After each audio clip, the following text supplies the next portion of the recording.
All right, boys and girls, I am telling you, last Monday was pretty exciting with the eclipse. People all over the United States were watching it.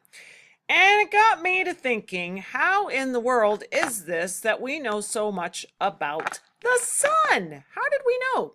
In fact, this is a map that predicts all the upcoming eclipses. Right here is August 21, 2017. That's the one that we had, and you can see this was the path that went across here. But here, look at 2045. We already know. Look at that eclipse. That's going to be coming right through Miami. The sun will be completely blocked. So set your timer, folks. 2045. That's right around the corner. Not. Here, look right here. April 8th, my daughter's birthday. 2024, it's coming. 2023. 2012. Oh, we missed that one. 2046. 2048. How do they know all of this already? How is that possible? Well, my friends, there just happens to be a calendar that I'm obviously going to show you later on that they can predict when the sun is going to set, when it's going to rise, how high it's going to be in the sky. Now, we could think that that's because we have all this fancy technology nowadays, but it actually was done a long time ago as well. Because a long time ago, people noticed that the sun went up and the sun went down, and then it was nighttime. And the next morning, the sun came up and the sun went down, and they went to bed. And in the morning, the sun came up and the sun. Should we keep doing this over and over? Let's not. And it went over and over and over and over in a pattern. So people started saying, you know what, let's watch this thing a little bit more closely.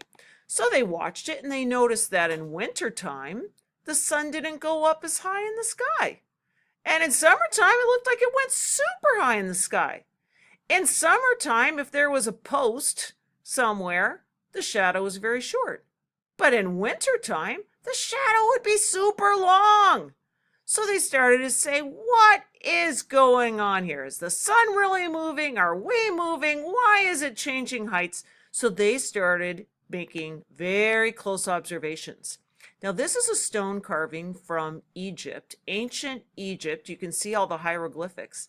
And believe it or not, all of these markings are all of the things, the records that they were keeping track of this movement of the sun and figuring out when should they plant their crops and when would it be cold. And they had it all there on a calendar.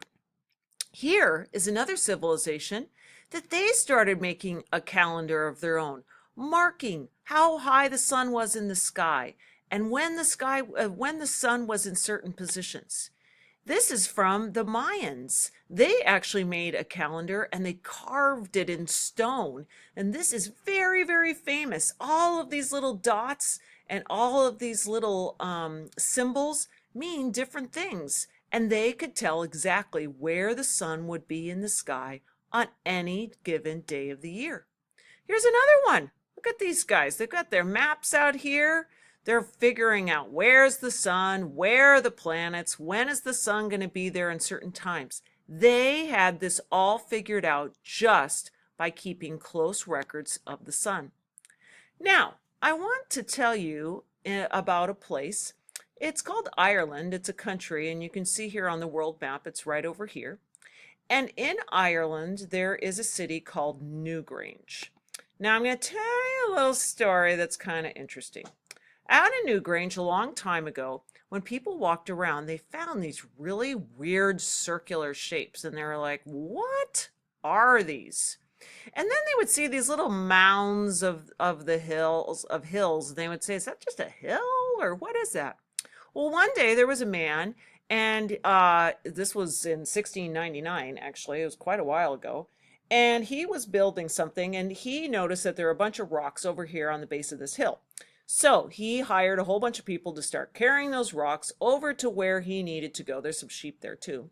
And as they were carrying the rocks, they found an opening, like a doorway in the side of the hill. And they noticed this rock underneath it with all these bizarre swirly whirlies all over it. And they went, what in the world have we discovered? So they kind of started pulling back all the weeds that were growing on it and stuff like that. They even put a gate in front of it. Here's a girl a long time ago. And they started to find that there were all these rocks. Then they went, whoa, this is cool. What is inside of this thing? So they went in, and here were this dark passageway of these big stones that went deeper and deeper and deeper, all the way back to a big stone bowl. And they went, what in the world is this? Well, someone drew it. They said, okay, we come in through here, and then it goes further and further back on the mound. And then they drew this angle. You go in, and it's kind of narrow, and then all of a sudden, it opens up. People said, who made this? What was this for? Well, they cleared it out even more, and they found that there was an opening above the doorway. So the more that they cleared away all the brush, they just kept learning more and more about this thing, and they were more and more excited to find out what was going on. Well, one day on December 21, 1699, it was like any other day. The sun rose, and as it rose, it started to shine into the passageway.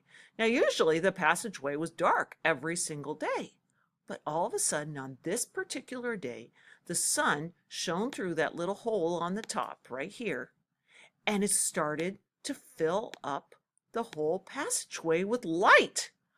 And then as the sun rose higher in the sky, it filled with light all the way back to the basin that was in the very back. And they went, what? Is this just a coincidence? How is it on December 21, the sun is shining all the way to the back of this place? Well, they figured out now that they could see that it was a tomb. There were bones back here, and they saw that there were all these cool designs. Well, the next day, there wasn't any sun anymore, and they went, okay, I guess it's over. So they left. Now the next year, December 21, they woke up and said, oh, I wonder if it's going to happen again. Doesn't seem likely. Sure enough, the light shone into the passageway again, all the way to the back until the basin was revealed once again. Now they were going, okay, this is not a coincidence. And sure enough, it wasn't. They found that those little buggers long ago figured out that the sun on December 21 was going to shine in just right to illuminate that stone basin in the back. It would just shine right on in there. They couldn't believe it. How did they have this figured out? So now this is a picture of the Newgrange tomb, and every year on December 21, gazillions of people show up because they know that all these years later, the light is going to shine all the way to the back. Now, if Newgrange tomb was built 3,200 years before the birth of Jesus, how did they figure out how to make a tomb that would align with the sun for every December 21 for the last 5,000 years? Like clockwork. Well, I'll tell you what. In the Newgrange tomb, there are all of these rocks that have really cool carvings on them. And they realize that those are all calendars. They're calendars of where these Irish people watch the moon, they watch the stars, they watch the sun, they watch the path of the sun, and they put all those markings on the rocks in there. So now, when you look at the Newgrange tomb, you're going to see all of these rocks that have carving in them. And they now believe that these were all records that they were keeping so that they could make sure that on December 21, which is the shortest day of the year in wintertime, when the sun only goes up just a little bit above the horizon, the sun every year will shine to the back of the tomb, which is pretty awesome. Now, boys and girls, what we are going to do today is we are actually going to use pastels to create a drawing of some of these tomb carvings. And we're going to do that right now.